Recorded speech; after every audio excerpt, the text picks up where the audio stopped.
On today's show, should we care about Daniel Gafford's injury? He's going to be out 2 to 3 weeks. Anthony Davis on Weight Watchers. Cooper Flagg, a highlight clip coming out.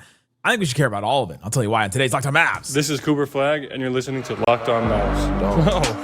Zone 5. Explain yourself.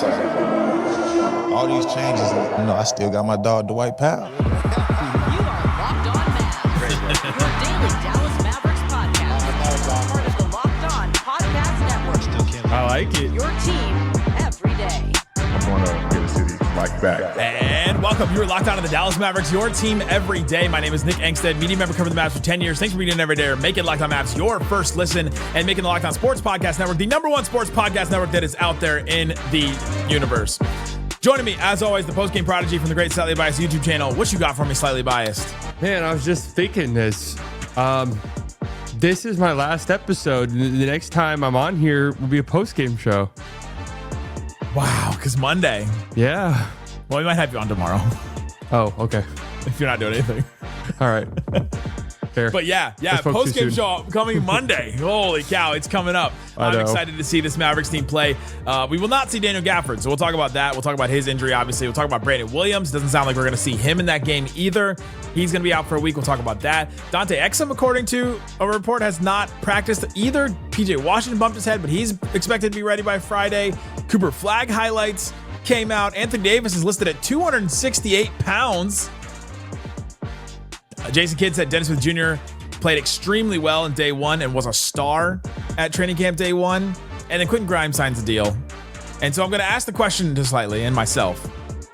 Should we care about any of this? That's what we're going to do today. Should we care about it? I'm going to start here with Daniel Gafford. So according to Jason Kidd, he rolled his ankle on the first day of camp and will miss 2 to 3 weeks after that ankle injury. And, I just, I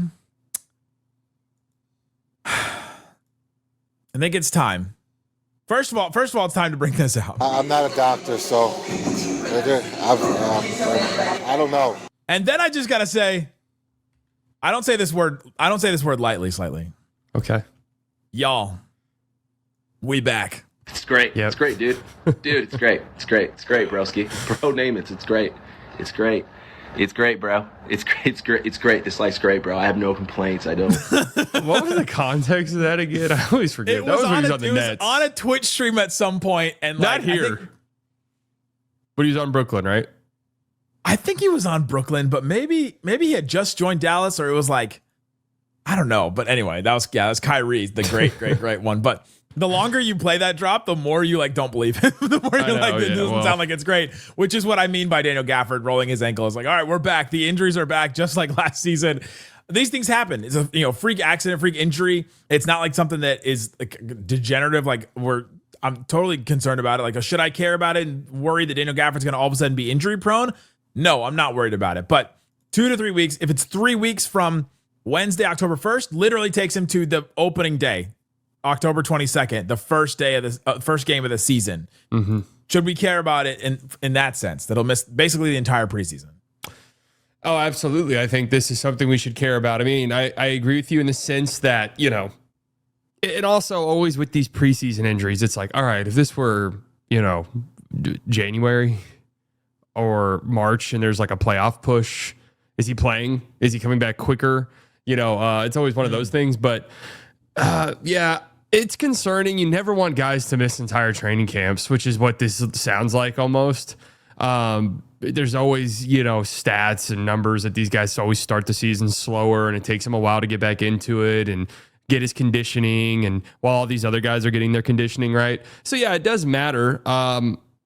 Hopefully he'll be back. If it's a 2-week timeline, that'll give him a week to ramp up before the start of the season. But yeah, I also think, I think Kidd mentioned that there wasn't a starting lineup and there's only a couple of guys that had solidified starting spots. And I think we all just kind of assume the center position is one of those positions that is available for the opening night starting lineup. And, if Lively's going to have a whole training camp as the only center, then that probably means that Lively will start the season at the 5 and Gafford will come off the bench when he comes back. So yeah, this one matters quite a bit, I would say. And it's very unfortunate. It does matter. And Daniel Gafford in our interview with him that we did at Media Day was like, I'm ready to be uncomfortable. I'm ready to try things that I haven't before. I know I'm going to have to defend out on the perimeter. He was ready to step up to this moment.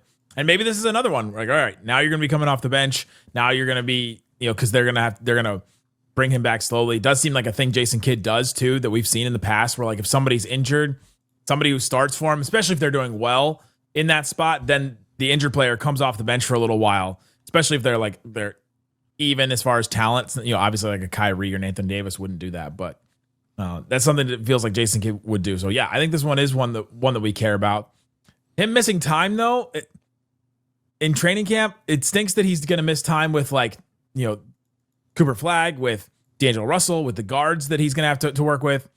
He hasn't done a ton of work with like Anthony Davis from last year. Even like AD only played 9 games last year. We have the Houston half that got brought up a few times. I should have put that on the bingo card. The Houston half would be mentioned. I should have. I should have put it. I had it on my notes that I should have brought that up. But is there any other concern you have with Gafford missing time? Because a rolled ankle, I'm not really like freaking out about. Well, there's obviously the tiny bit of PTSD, because wasn't this what Dereck Lively's injury was supposed to be last year? No, I think that's a little extreme, obviously. Do we pray to the medical gods? Like, I think we do, and I really wanted to believe that they're going to make sure, like, all right, guys, we cannot do this again. Like, did you do every type of scan you could do on his feet? Do we know for sure what it is? But do you think they got metabeds? Yeah, what is that? Obviously. Metabeds, it's like this. It's this AI video that's going around. That's like this bed chamber thing, basically like a tank or whatever that you sit in, and it fixes all your ailments. And people are like believing it, including maybe the president. Oh, nice. Yeah, let's get one of those. I know. Hey, if it was true, it would be great if we could have one of those. The Mavs needed one of those last season. Miriam, dial up your friend and let's get one installed. You know what? If it does happen that way, we're going to be thankful that she invested all that. That's true. Yeah, I'll sell my soul. I don't care. Let's do it. Another one. Brandon Williams had a hamstring strain and will be out for a week, according to head coach Jason Kidd. Should we care about Brandon Williams being out for a week? I mean, I would say yes again. I mean, I feel like, especially some of the DSJ comments, like maybe his roster spot's not as certain as we kind of went into the summer imagining. But also, too, these soft tissue ones, an ankle sprain's an ankle sprain. We have so much time with those. You'll recover from them. It's basketball. I mean, ankle sprain's got to be like the most common injury. Yeah. So, we know them. We understand them. All right, you didn't tear anything. You got a week or two and you'll be fine. The soft tissue hamstring ones, those are always calf. These ones like kind of linger. And I don't love when guys go into the season with these, because they oftentimes can come back and re-aggravate them, or they're overcompensating and now they're injuring something else. And, considering his spot, he's on, isn't his contract non-guaranteed? Yes. Yeah. I mean, he could be waived. It's a big bummer for him. What did they say? A week? They said a week. A week. That'll have him back for preseason games. So yeah, right. Not the end of the world, assuming he's back by then. But I would say if it were someone else, I'd say, but someone like him, yeah, it could be a big deal, honestly. It could, because it might be close. The way Kyrie was talking about the point guard battle, like even to the starting spot he was talking about. I like that the Mavericks are bringing in all these guys for battles, but then it does make it real tight, where if you miss some time and another guy's taking all the headlines and taking all the the attention and playing really well, then all of a sudden that hurts you in the long run, especially if they are using this. Do you think that coaches go in and they're like, all right, we're deciding between Dennis Smith Jr. and Brandon Williams, and they're like, we know it's going to be Dennis Smith Jr., and they're just trying to get like confirmation bias throughout training camp? Or do you really think they go in like, all right, it's 50-50. However they do a training camp and preseason, we're literally taking it from that? Because it's hard for me to imagine that they literally just take what we see in preseason training and like what we hear about training camp.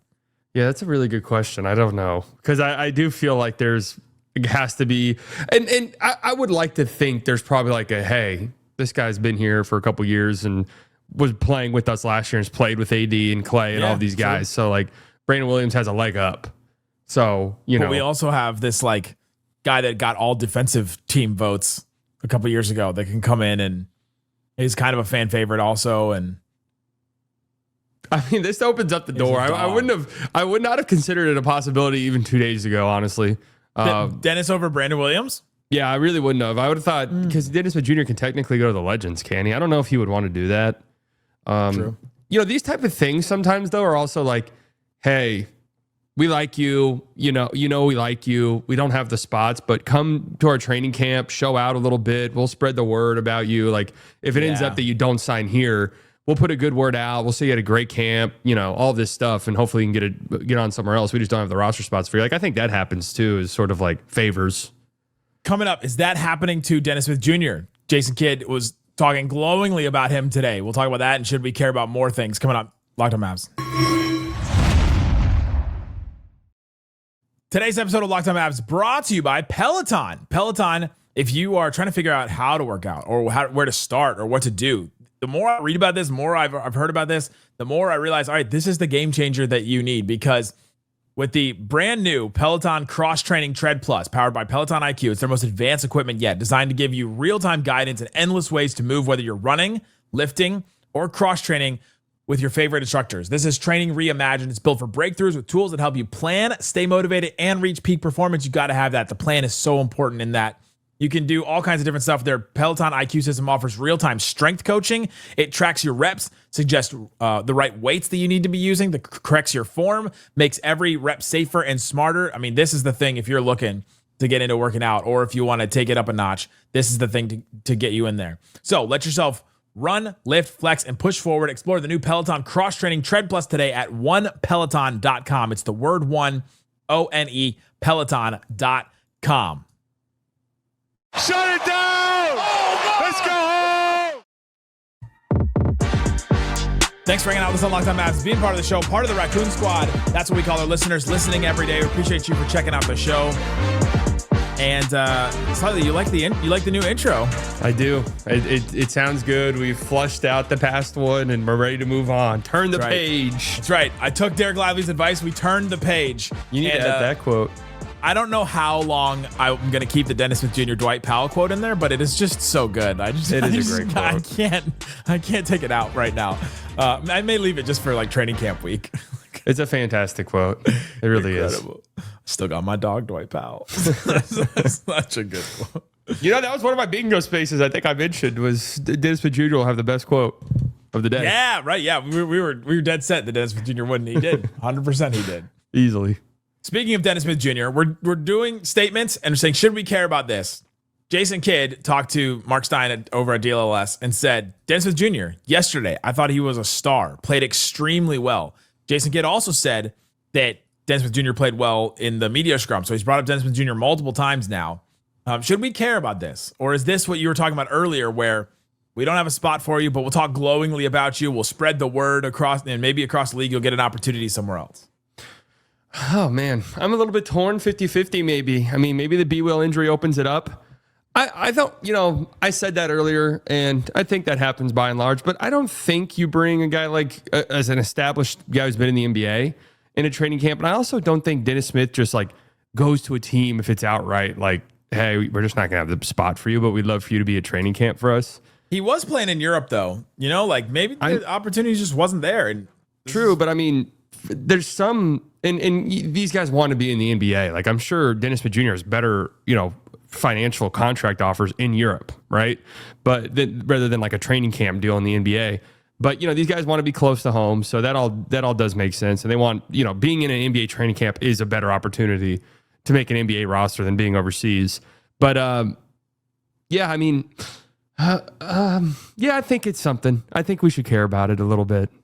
I think we should care about it. Isaac and I had a back and forth yesterday because I kept bringing up the. I don't always tell you guys the truth because every time so you bring up a specific player to Jason Kidd, he always says that player had the best training camp day. That's true. Wait, was it unprovoked that he said all this, or was it the first one at the media scrum after training camp day one? He was asked specifically about Dennis Smith Jr. And then he was like, yeah, Dennis Smith Jr. was also a guy that stood out today. And I was like, well, you were just asked about him. So okay, yeah, that's true.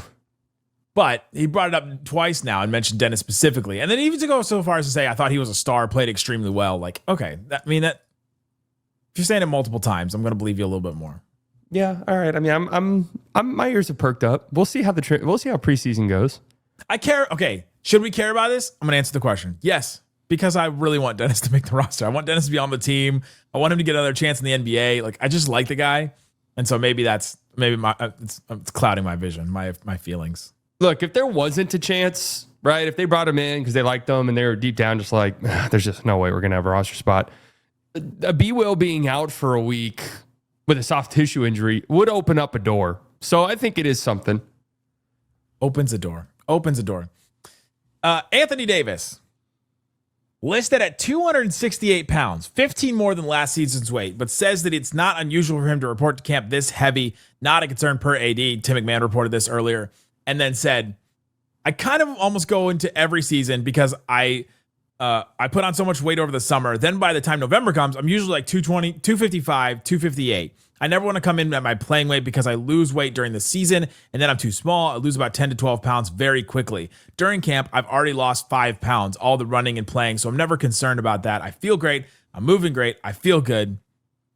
There are some pictures going around and so people were doing Weight Watchers and they were like, they're trying to, like, I saw a Lakers fan trying to push it in the Mavs fans' faces. And I said, you know what? If you're going to try to push weight photos at any fan base, it's not this one.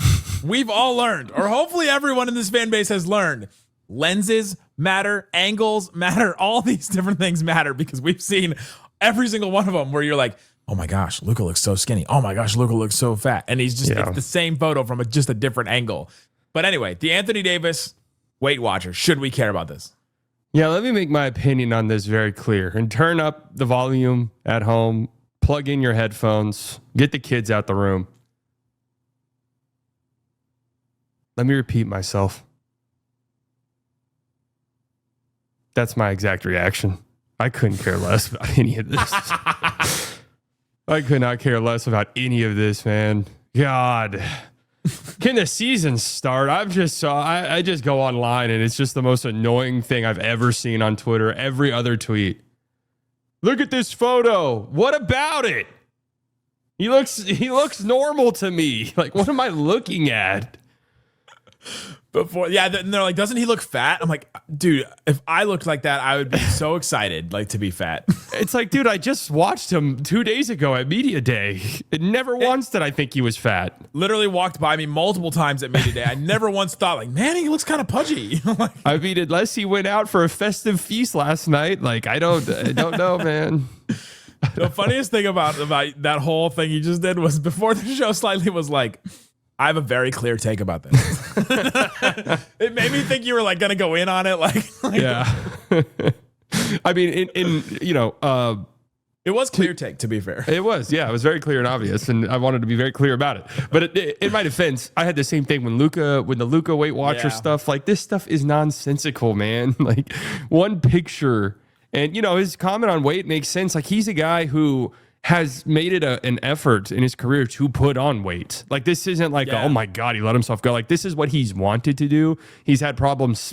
Some of these bigger guys, it's different with big guys. Some of these guys have trouble like keeping weight on, it's just a problem when you're that size and you're doing that much, you're burning so many calories. Like, it makes sense that it's difficult to keep weight on. So, I mean, it all makes sense to me. I'm just worried about, him staying on the floor. Like, I'm not worried about how he looks in these 2 pictures that are circulating. It's the most absurd thing.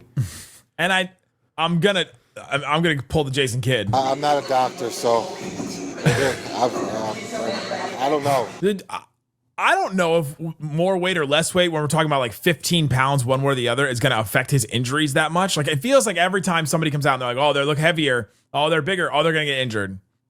Or like they lose too much weight or they're too skinny, and then you're like, oh, they're going to get hurt because they're too frail. You know what I mean? It's like, I don't know that 15 pounds one way or the other is going to change that much. Well, how about this one? Well, that muscle is going to affect his jump shot. Yeah. Put on too much weight, he's gonna chuck the ball over the basket now because he's too ripped. It happened to Grayson Allen, didn't it? Yeah, true. Grayson Allen's arms were insane. Yeah, I mean, I'm with Anthony Davis. Like, sometimes I'll fluctuate like 5 pounds one way or the other from day to day. Yeah, I mean, when you're that size, 5 pounds, and you're like running scrimmages, that's literal water weight. Like, anyone could lose that. Yeah, right. In a day. Coming up, 2 more injuries. God. I'm not a doctor. 2 more? Cooper, 2 more injuries that we haven't talked about. God, there's one I don't even know about.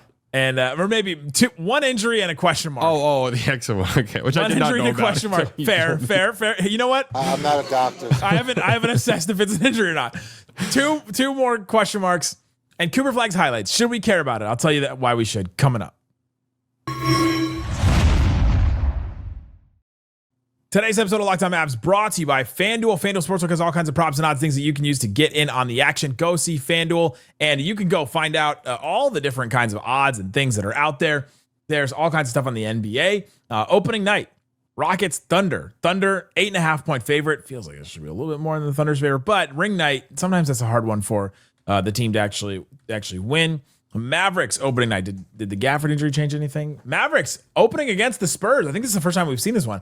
Mavericks -3 at home against the Spurs. Mavs coming in as the favorite. Feeling good about that one. Go check out that and go check out anything else. And right now, if you're a new customer, you put down $5, you get $300 in bonus bets if that bet wins. So go take advantage of that. Download the FanDuel app. Go to FanDuel.com. Take advantage of all that. Please gamble responsibly. Shut it down! Let's go home!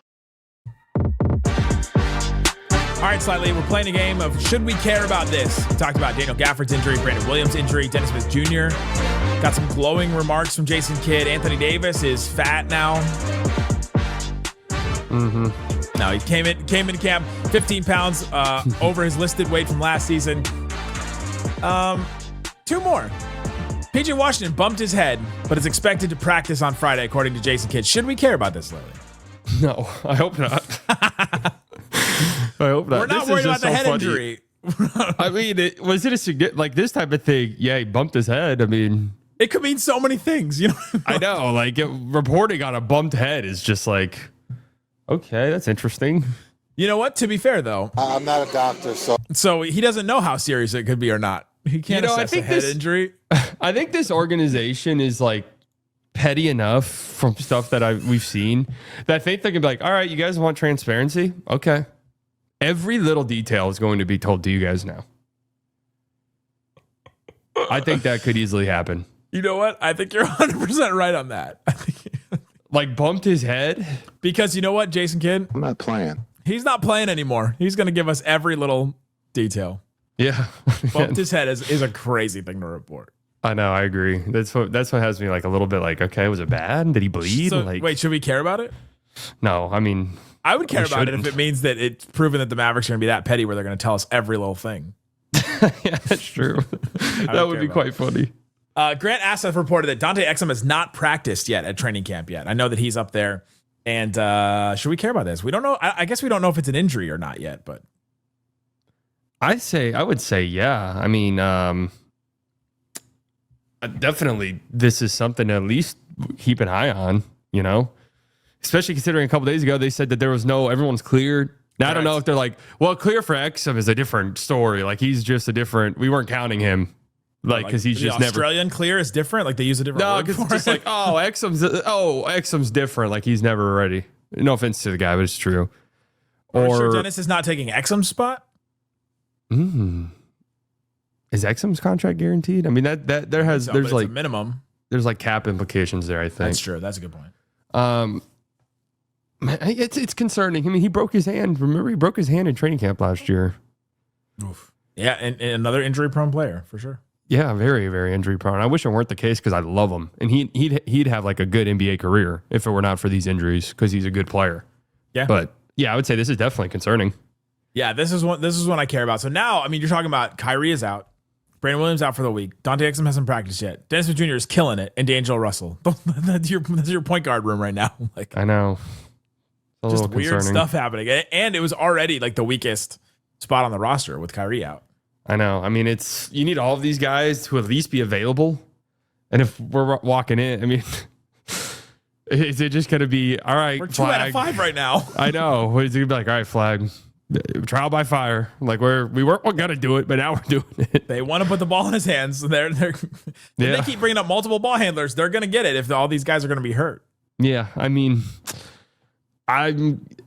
B-Will one, I'm not overly concerned about. I'm more concerned if I'm like him and I'm fighting for a roster spot. This sucks, right? But it sounds like he'll be ready for the season if he's on the team. The Exum one, I need to hear what it is because with his history, I don't know. I don't know what we're about to hear. Or maybe they're really load managing him. That could be a thing. You never know. Load managing Dante Exum is an interest in training camp. Maybe he's just like, hey, I feel good, and they're like, all right, and I didn't read the report, but it was just like he's not participating in 5-on-5s. He's not, or he just wasn't involved in the practice at all, because that's two different things. If it's like he's doing drills, but he's not doing 5-on-5s. Like they could be a preventative. I think he's not practiced. Like I think okay, I mean that's not a participant. That's definitely interesting. Fascinating. Cooper Flagg highlights came out. The NBA posted some clips of Cooper Flagg. He had a block on Anthony Davis. He had another block on Miles Kelly. He's looking good out there. I saw he hit a corner three, hit a jumper. Should we care about Cooper Flagg highlights? Yeah, of course. You should. You should make you happy. I mean, did it make you happy? Yeah, it made me really happy, for sure. Because there was some interesting stuff. Like the one thing I really liked to see was we didn't see the beginning of the play, and it was in the corner. So I don't know what this could have really been. My guess was probably it looked like maybe a dribble handoff to Klay, and then Flagg, was handing it off to Klay, and then Flagg rolled off of that, and two guys went to Klay in the corner. Then Flagg got it on the short roll and hit Lively for a pass that led to an and one. Those are the plays right there where I'm like, okay. It's practice, and we don't even know what they were doing. Like they could be practicing that specific defense, and it's just like that's supposed to be what happens, right? Or if that was just, hey, we're scrimmaging, and that's just what happened, and Coop did that in the flow of the play. But those are the plays where I think Cooper's playmaking will flash the most early in his career, especially this season, because I don't think it won't be like summer league where he's playing point guard. Like that's not going to happen. It's going to be him setting screens, him doing dribble handoffs, him bringing the ball up the floor and attacking the rim, and defenses collapsing, and then him, kicking out off of that. And there was another clip I saw of him hitting those to Klay. So, yeah, I mean, it's interesting. It's little insights. I just want to see him do all the things, man. Like, give me anything. Like seeing. I know. The funny thing though about that highlight clip was when the rookie blocks the best player on the team. You're like, great for the rookie. Wait, hold on. Is that bad for Anthony Davis? Like, what a conflicting clip that could be for a Mavs fan. No, I'll always say it's good. I do love that. That's more prevalent in like NFL preseason, where it's like the defense is looking incredible, and it's like, well, what does that mean? Is that like the defense picked off Dak Prescott 4 times today? I know. Hold on. Is that great? To be happy about that, or great for the defense, or does that mean Dak is not doing well? That didn't happen for the Cowboys this year, as an example. No, it definitely did not happen for the Cowboys this year. Are you just out? It's funny because I was kind of like doing a bit really at the beginning where I'm like, I'm just going to do the Cowboys. But I have weirdly like rallied around the fact that the Micah stuff has become so annoying to me. Yeah. I mean, the guy never had a big moment for the team. I'm supposed to treat him like he's the greatest player to ever grace the earth. And like Dak is just like, I just want to hug him, man. Just want to hug him. Want to give him a hug. Dak has played like almost as many games as Tony Romo did for the Cowboys. I know. It's so similar in a lot of ways. I was looking up their numbers the other day. I was like, oh my gosh, it's like very, very close. Grimes, last one. Quentin Grimes signs a qualifying offer, about $8 million, with the 76ers. Long drawn out. Didn't even go to training. Like didn't even make it to media day. All this. Should we care about it? Yeah, I think it speaks to why the Mavs wanted out of the Grimes business. And then, this was the thing that we knew was happening. They offered him the contract. Do we remember the terms on that? Wasn't it like $8 million a year or something like that? Very similar to like the Najee deal is what the Mavericks offered him in the preseason. They said no. That was really it. You knew at that point he was probably going to get traded. The Mavericks just don't have the cap space to pay a guy like that in restricted free agency.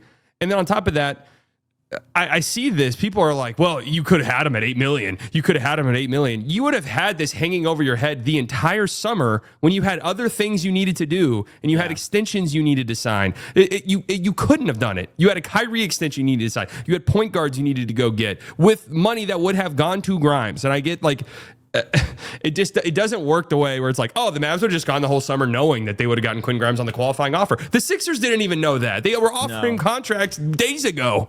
Like this wasn't a thing that I I just think people are just so quick to be absolutely the most negative about everything. And this trade made sense the moment it happened. Like, you could not like the return. Like, that's one thing, right? It's like, why do we give up a second round pick? I agree with that. I don't understand that either to this day. It really doesn't make sense. But they were never going to bring back Grimes. It was just never going to happen. And once he declined that deal, and it was obvious, like, he wants more. He was asking for $30 million a year. At a certain point, too, this is his fourth team in 4 years. We watched the Knicks sell him, I would say relatively low. Like, he was like a really interesting young prospect for them and did some interesting things and had that really weird season where he was mad about his role and didn't play all that well and was hurt. Got traded to the Pistons for Bojan. Like, not that crazy. I mean, Bojan was still okay at the time. And then he played 6 games, was horrible, and the Pistons pawned him off, and the Mavericks kind of pawned him off, and now he lingers the whole summer and no teams make an offer for him, and he doesn't get traded. I promise you the Sixers would have rather traded him than this, because now he's making $8 million with a no trade clause, and he's gone for sure next year for probably nothing. Yeah. So at a certain point, I got to look at it and be like, are we sure he has this value that everyone is claiming that he has? Or like maybe we thought he has? Yeah. I was one that hated the trade, and I just saw a good basketball player there. And I just saw somebody that had potential, somebody that could handle the ball, could do stuff. And the Mavericks needed somebody that could do stuff last year. And it would have been great for them to just not do it, let it go. Maybe it would have hung over their heads, but the more like the longer it went on in the offseason, and the more he demanded, and the more like, I don't know, kind of delusional the request was. Like you said, like wanting $30 million, even $20 million a year. I was listening to Locked On Sixers a bunch this summer, them talking about it. And it was like every day I was like, hey, he wants 20. The Sixers don't want to give him $20 million a year. Yeah. And if he's just going to hold on to that tightly, it becomes a Kuminga thing, where you're like, I mean, and how much playing time would he really get on this roster either too? So so I am kind of changing my tune on that trade. It seems like the Mavs did the right thing, to be honest. It seems like Nico did the right thing. I just also want to push back on this idea that's happening now where it's like, well, you could have had him at $8 million. The Warriors had to wait until the Kuminga situation was finally resolved to sign. They signed like 6 free agents immediately, right then and there. Horford and Melton, and maybe they just had a handshake agreement with these guys that were like, hey, once we figure this out, come to us for this amount of money. The Sixers let Gershon Yabusele go because they needed money to save up for. So this idea that we could have just waited and gave him the qualifying offer and still gone out and got D'Lo, which is what we desperately need, that wouldn't have happened. It just would not have happened. They didn't have that luxury at all. So it's just, I just disagree with what I understand. It's the first instinct is to just be super angry and upset about everything, and everything is wrong and incorrect. But sometimes it's just not. There you go. Those are the things you should care about, shouldn't care about, but you decide for yourself whatever you should care about. You should care about Slightly Biased YouTube channel. Go check out stuff over there. Great stuff all the time on that channel. And we'll be back tomorrow with more. We'll have bonus episodes talking about our interviews. Thanks so much for listening to Locked On Mavs. Peace out. Boom. Bye-bye.